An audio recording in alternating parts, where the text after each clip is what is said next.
Bukan memandang siapa, tapi apa yang disampaikan. Kalau itu memang itulah sabda Allah, ya kita terima siapapun yang ngomong. Agar dengan demikian kita tidak menjadi manusia-manusia konyol seperti orang-orang Farisi, ahli-ahli Taurat yang tahu banyak tentang kitab suci, tapi justru karena pengetahuannya itu kemudian menolak kehendak Allah. Semoga kemampuan kita untuk berpikir, pengetahuan kita tentang kitab suci, tentang hal-hal lain yang tentang hal yang baik-baik itu tidak justru menjadi penghalang bagi kita untuk menerima kebaikan Allah. Tidak menghalangi kita untuk menerima sabda Allah, kehendak Allah dan menjalankannya. Allah menghendaki keselamatan bagi kita. Dan Allah bisa memakai siapapun untuk melaksanakan karyanya itu. Maka ketika kita membuka hati untuk menerima banyak orang yang dipakai Allah untuk menyampaikan pesan keselamatannya, kita akan menemukan keselamatan. Tapi kalau kita dengan sombong menolak mereka hanya karena kita merasa lebih tahu, maka kita bisa jadi tanpa sengaja mengabaikan tawaran keselamatan Allah. Semoga kita menjadi manusia-manusia yang bijaksana, yang sungguh senantiasa mau diajak bekerja sama oleh Allah untuk mendapatkan keselamatannya.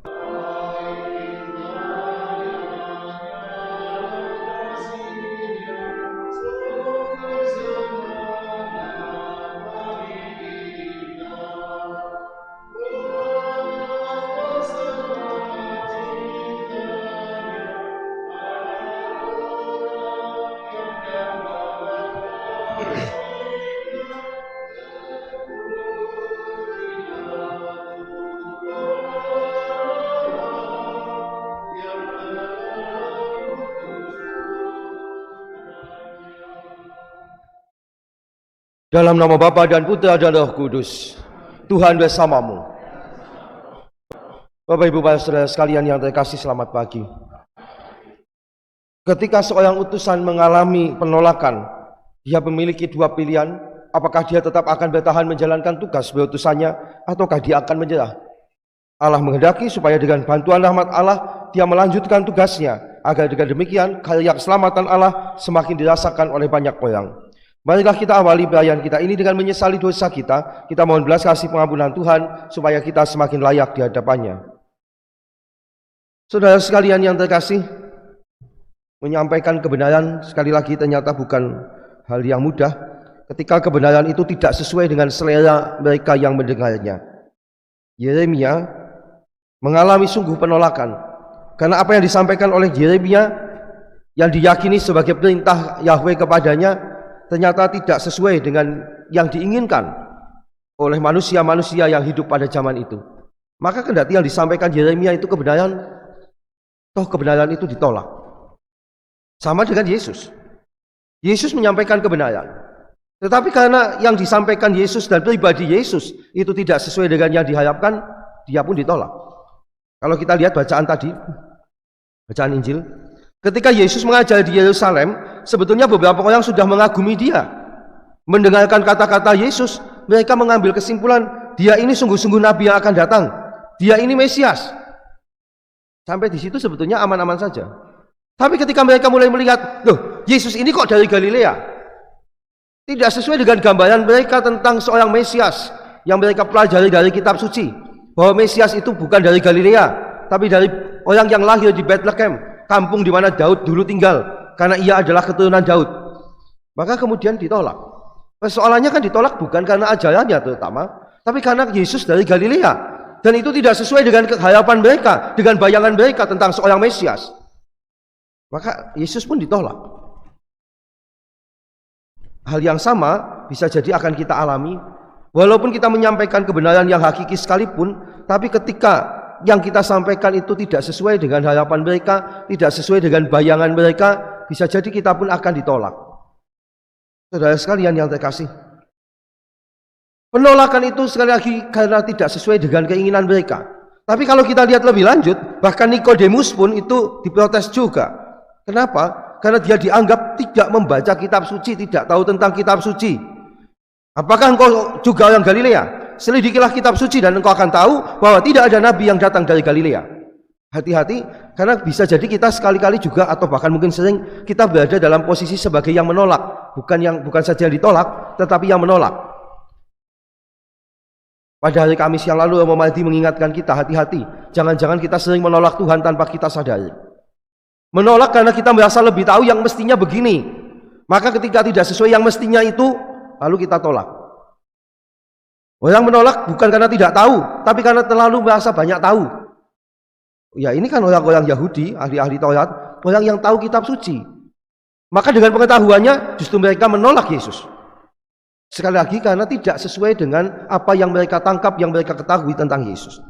Maka yang kita butuhkan sebetulnya adalah keterbukaan hati kita untuk menerima siapapun yang mau hadir di tengah kita menyampaikan kebenaran Allah. Itu yang harus kita lakukan. Bukan memandang siapa, tapi apa yang disampaikan. Kalau itu memang itulah sabda Allah, ya kita terima siapapun yang ngomong.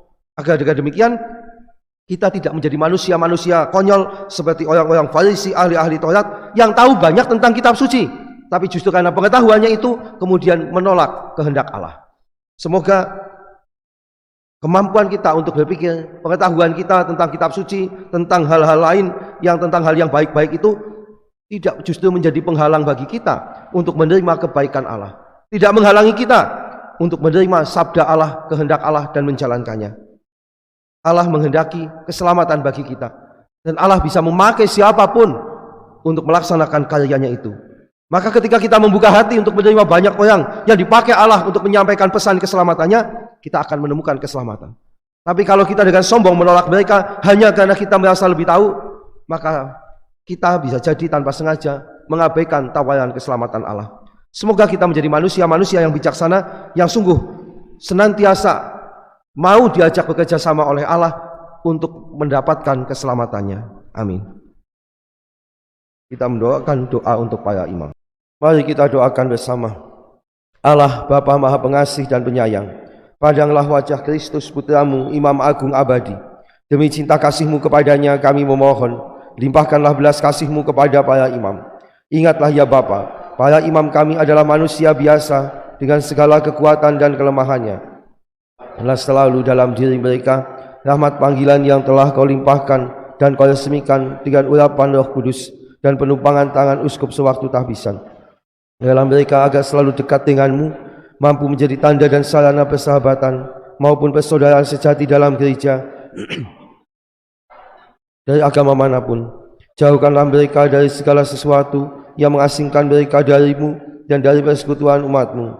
Yesus Allah Putra Imam Agung Abadi, jadilah pengantara kami untuk berdoa bagi para imammu yang setia dan gigih dalam pelayanan di tengah umat, yang mendapat kesulitan dalam kesetiaan dan kegigihan berbakti, bagi para imammu yang hidup tegar maupun yang bergulat dengan berbagai godaan, bagi para imammu yang berkarya dengan penuh hiburan maupun yang berkarya dalam kesepian,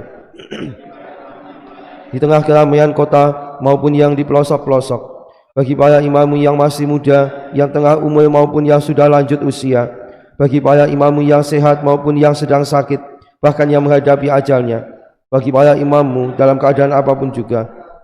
Roh penghibur, roh kebijaksanaan dan roh pengudus, curahkanlah damai Paskah dan kasih Pentakosta dalam para imam kami, terutama imam yang mengantar kami pada sakramen baptis untuk bersatu dalam gerejamu, para imam yang mengajak kami senantiasa berbalik kepadamu dan merayakan sakramen tobat, juga para imam yang mengumpulkan kami di sekeliling altar untuk merayakan ekaristi santapan kami, imam yang dalam karisma dan pendampingannya menolong kami menjadi dewasa dalam iman, imam yang menyiapkan dan memberkati perkawinan keluarga-keluarga kami, imam yang membantu kami merasakan kasih-Mu juga waktu sakit dan menyiapkan kami menghadapi saat-saat terakhir kami dalam sakramen pengurapan orang sakit.